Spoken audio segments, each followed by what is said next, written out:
Frankenstein by Mary Shelley, Chapter 15.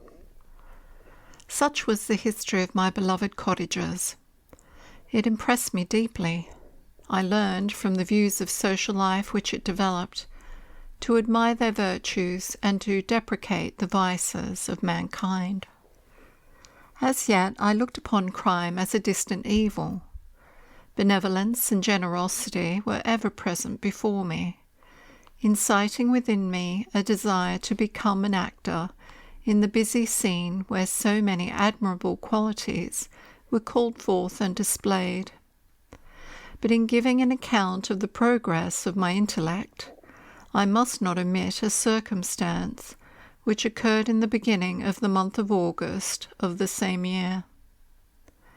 One night, during my accustomed visit to the neighbouring wood, where I collected my own food and brought home firing for my protectors, I found on the ground a leathern portmanteau containing several articles of dress and some books. I eagerly seized the prize and returned with it to my hovel. Fortunately, the books were written in the language, the elements of which I had acquired at the cottage.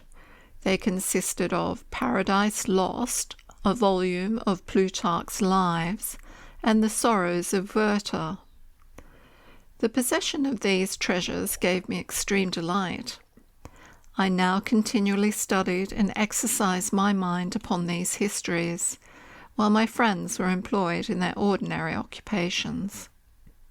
I can hardly describe to you the effect of these books. They produced in me an infinity of new images and feelings that sometimes raised me to ecstasy, but more frequently sunk me into the lowest dejection.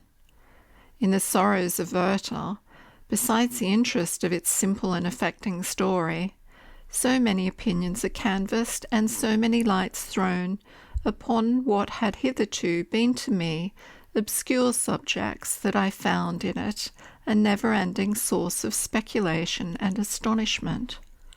The gentle and domestic manners it described, combined with lofty sentiments and feelings, which had for their object something out of self, accorded well with my experience among my protectors, and with the wants which were forever alive in my own bosom.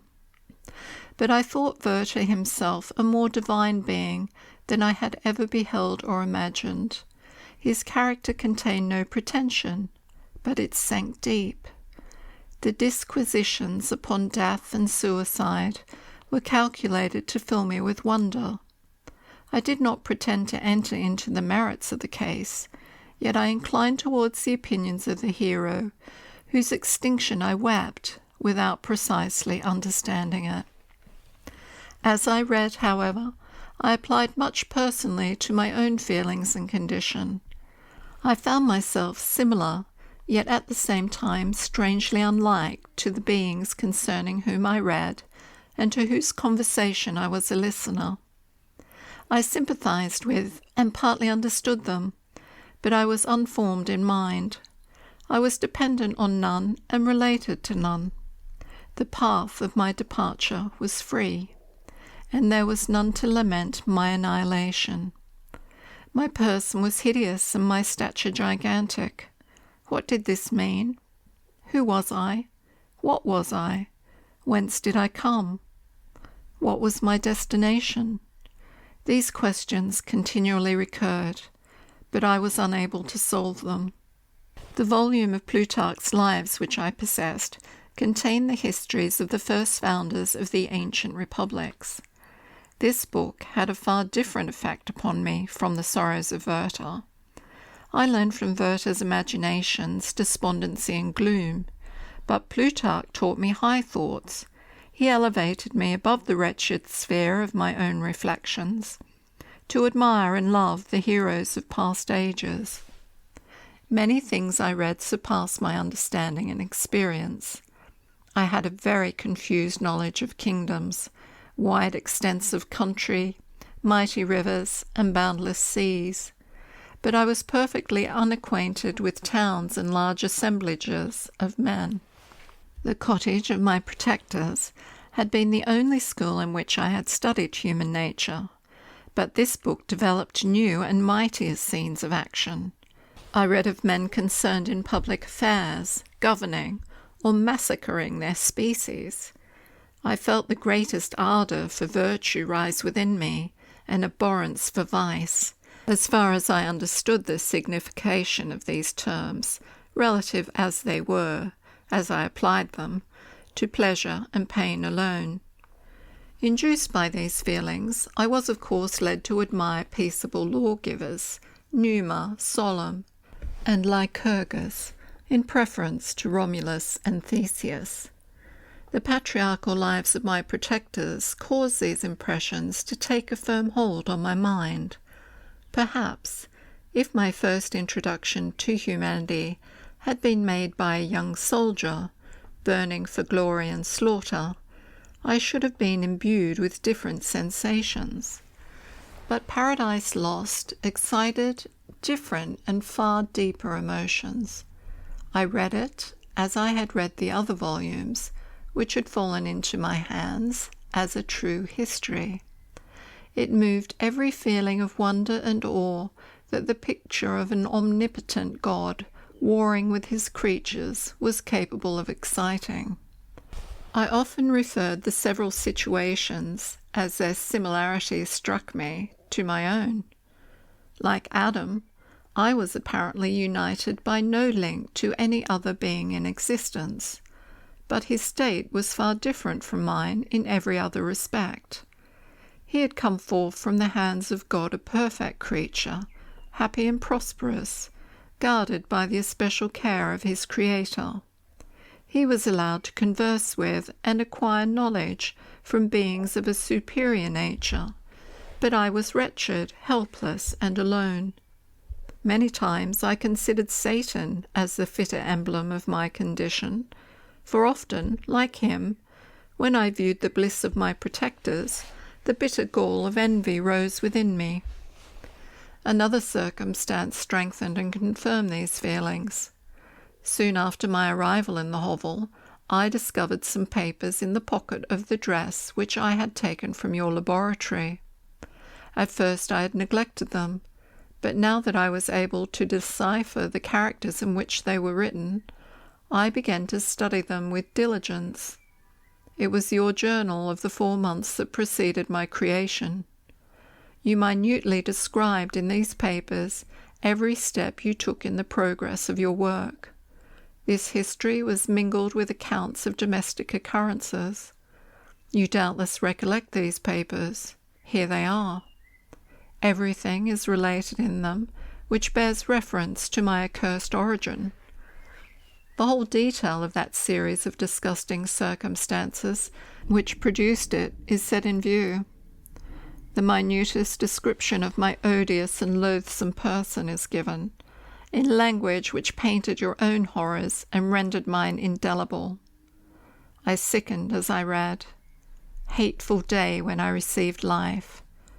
I exclaimed in agony, Accursed Creator, why did you form a monster so hideous that even you turned from me in disgust?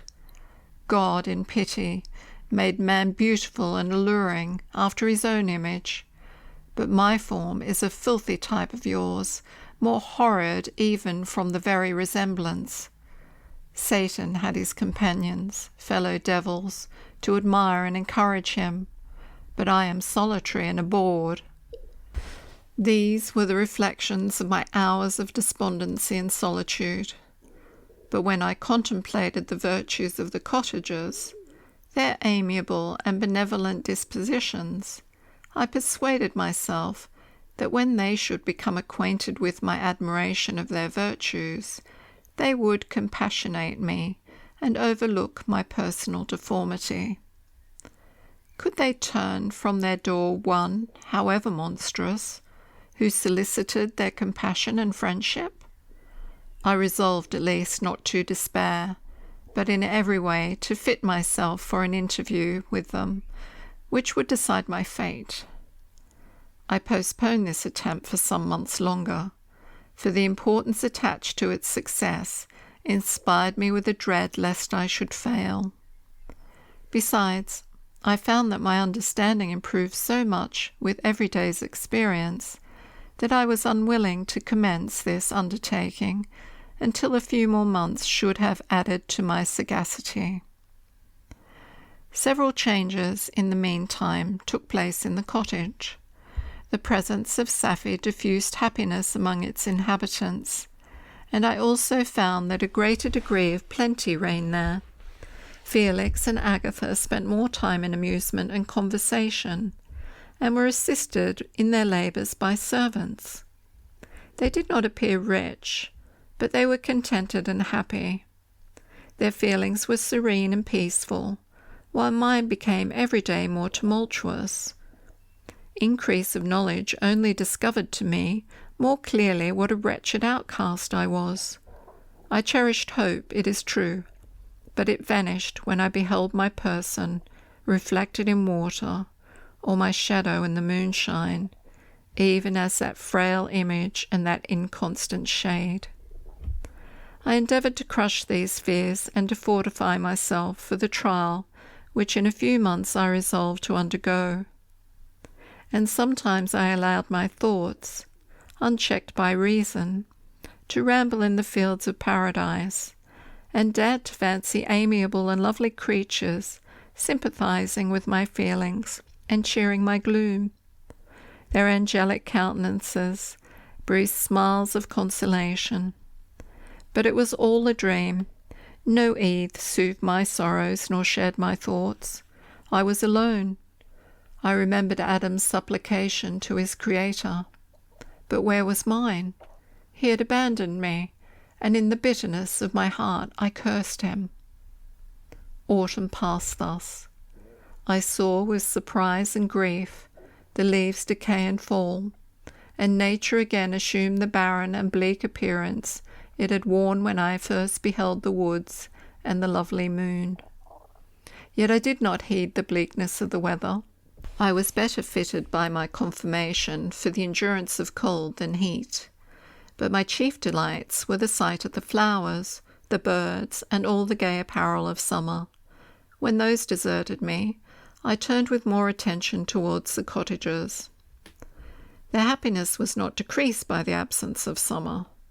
They loved and sympathized with one another, and their joys, depending on each other, were not interrupted by the casualties that took place around them. The more I saw of them, the greater became my desire to claim their protection and kindness. My heart yearned to be known and loved by these amiable creatures. To see their sweet looks directed towards me with affection was the utmost limit of my ambition. I dared not think that they would turn them from me with disdain and horror. The poor that stopped at their door were never driven away. I asked, it is true, for greater treasures than a little food or rest. I required kindness and sympathy, but I did not believe myself unworthy of it. The winter advanced, and an entire revolution of the seasons had taken place since I awoke into life. My attention at this time was solely directed towards my plan of introducing myself into the cottage of my protectors. I revolved many projects, but that on which I finally fixed was to enter the dwelling when the blind old man should be alone. I had sagacity enough to discover that the unnatural hideousness of my person was the chief object of horror with those who had formerly beheld me. My voice, although harsh, had nothing terrible in it. I thought, therefore, that if in the absence of his children I could gain the goodwill and mediation of the old de Lacy, I might by his means be tolerated by my younger protectors. One day, when the sun shone on the red leaves that strewed the ground and diffused cheerfulness, although it denied warmth, Safie, Agatha, and Felix departed on a long country walk, and the old man, at his own desire, was left alone in the cottage. When his children had departed, he took up his guitar and played several mournful but sweet airs, more sweet and mournful than I had ever heard him play before. At first his countenance was illuminated with pleasure, but as he continued, thoughtfulness and sadness succeeded. At length, laying aside the instrument, he sat absorbed in reflection. My heart beat quick. This was the hour and moment of trial, which would decide my hopes or realize my fears. The servants were gone to a neighbouring fair. All was silent in and around the cottage. It was an excellent opportunity. Yet, when I proceeded to execute my plan, my limbs failed me, and I sank to the ground. Again I rose, and exerting all the firmness of which I was master, removed the planks which I had placed before my hovel to conceal my retreat. The fresh air revived me, and with renewed determination I approached the door of their cottage. I knocked. "Who is there?" said the old man. "Come in." I entered. "Pardon this intrusion," said I. "I am a traveller in want of a little rest. You would greatly oblige me if you would allow me to remain a few minutes before the fire." "Enter," said de Lacy, "and I will try in what manner I can to relieve your wants. But unfortunately my children are from home, and as I am blind, I am afraid I shall find it difficult to procure food for you." "Do not trouble yourself, my kind host. I have food. It is warmth and rest only that I need." I sat down, and a silence ensued. I knew that every minute was precious to me, yet I remained irresolute in what manner to commence the interview, when the old man addressed me. "By your language, stranger, I suppose you are my countrymen. Are you French?" "No, but I was educated by a French family, and understand that language only. I am now going to claim the protection of some friends, whom I sincerely love, and of whose favour I have some hopes." "Are they Germans?" "No, they are French. But let us change the subject. I am an unfortunate and deserted creature. I look around, and I have no relation or friend upon earth. These amiable people to whom I go have never seen me, and know little of me. I am full of fears, for if I fail there, I am an outcast in the world forever." "Do not despair. To be friendless is indeed to be unfortunate, but the hearts of men, when unprejudiced by any obvious self-interest, are full of brotherly love and charity. Rely therefore on your hopes, and if these friends are good and amiable, do not despair. They are kind. They are the most excellent creatures in the world, but unfortunately they are prejudiced against me. I have good dispositions. My life has been hitherto harmless, and in some degree beneficial, but a fatal prejudice clouds their eyes, and where they ought to see a feeling and kind friend, they behold only a detestable monster." "That is indeed unfortunate, but if you are really blameless, cannot you undeceive them?" "I am about to undertake that task, and it is on that account that I feel so many overwhelming terrors. I tenderly love these friends. I have, unknown to them, been for many months in the habits of daily kindness towards them, but they believe that I wish to injure them, and it is that prejudice which I wish to overcome." "Where do these friends reside?" "Near this spot." The old man paused and then continued. "If you will unreservedly confide to me the particulars of your tale, I perhaps may be of use in undeceiving them. I am blind and cannot judge of your countenance, but there is something in your words which persuades me that you are sincere. I am poor and an exile, but it will afford me true pleasure to be in any way serviceable to a human creature." "Excellent man, I thank you and accept your generous offer. You raise me from the dust by this kindness, and I trust that, by your aid, I shall not be driven from the society and sympathy of your fellow creatures." "Heaven forbid, even if you were really criminal, for that can only drive you to desperation and not instigate you to virtue. I also am unfortunate. I and my family have been condemned, although innocent. Judge, therefore, if I do not feel for your misfortunes. How can I thank you, my best and only benefactor? From your lips first have I heard the voice of kindness directed towards me. I shall be forever grateful, and your present humanity assures me of success with those friends whom I am on the point of meeting.